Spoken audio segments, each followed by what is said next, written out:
found them. I wasn't always a priest. I had to find my own way too. The killing? I think God will forgive me. Manny! If we confess our sins, He will purify us from all unrighteousness. Here's to us taking over the table. Cheers. Hi, Jeffrey. Hi, Wendy. Good morning. Thank you for joining me today. Of course. Congratulations, Death at the Border. Educational, thrilling, exciting. So congratulations all around. Thank you. Thank you. And this is a true crime story. It seems like it's ripped right from the headlines, but this story is personal for you, isn't it? Yeah, I mean, not every single piece of it, but it's inspired by true events. I was a cop for 5 years, and I personally, was a victim of domestic violence, which, I wanted to shine a light that it can happen to anyone. I mean, I was a cop and it happened to me. So that's, when I was a young cop, the first, most of the jobs I went to, there was a lot where, I was 19 and we'd be breaking up a domestic violence situation, really putting Band-Aids on it. But I was quite judgmental at the time, thinking, why didn't this person leave? Just leave. And then cut 2 years later, it happened to me. So I had a really fast learning curve. And two women who take on matters into their own hands, and they confront human traffickers head on. I can't think of a more dangerous mission. Yeah, and I really concentrated on, when I wrote it, that what would drive someone to do that. So, because it's risk, they risk their lives anyway as cops, but both women characters are really at the end of their tether as far as life, what's been thrown at them. So they're prepared to try and make a difference and risk their life, go all the way. And tell me about finding your two leads, Shannon and Kika. Yeah, Shannon was offered the role. She was suggested to me. I actually wasn't really aware of her before that, but she's a big American. Yeah, from American Pie, well known. Everybody seems to know her. So I was really excited and we talked a lot about it.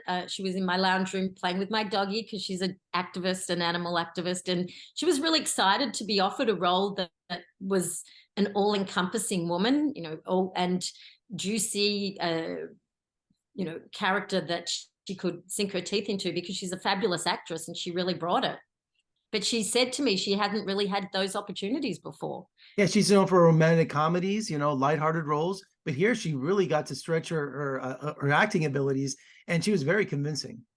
Yes, and we had such a tight schedule, so we got most of it in one take. So, and also Eric Roberts and Frank Whaley playing the corrupt cops. They light up the screen, don't they? They sure play the heavies well, don't they?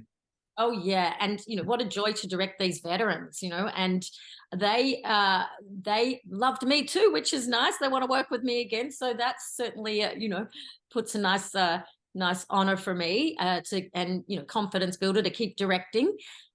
So yeah, that was really quite exciting to have them.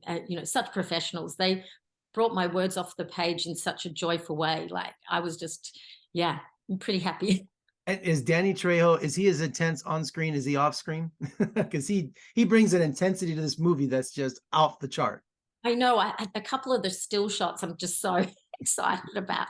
But he, the close-ups, he's very, very pleasant, easy, fun. We were joking around the fact that I'm an ex-cop and he's an ex-criminal. So, Lots of discussions, I bet you had. Yeah. And Eric and his wife, Eliza Roberts, was on set. She's a fabulous actress in her own right. It was just so fantastic to have them on, have him involved. And he really sunk his teeth into the role. He was having fun. You can tell. I'm an actor who directs, so I could tell they were enjoying it. And also, you couldn't resist having your own Hitchcock cameo in your own movie? Yeah, well, I wrote the lead for me, actually, but I dropped down when I decided to direct. Yeah. And is it your ultimate goal for this movie not only to entertain, but to bring awareness to the border and trafficking crisis? Yeah, and overall, I didn't. It's not a documentary, it's a narrative.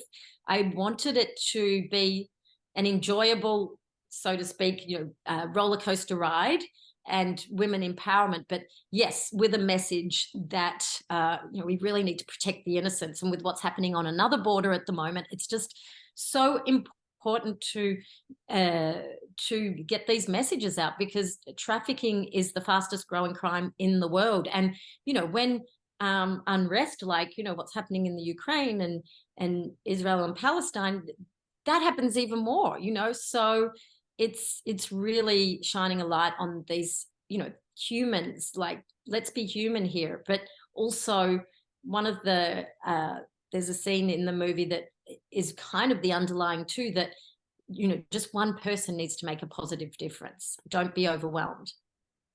Well, Wendy, you're that person. You're making such a difference. Thank you for your service. Thank you for your film. And let's talk again soon. Thank you so much. Thank you, Jeffrey. Take care.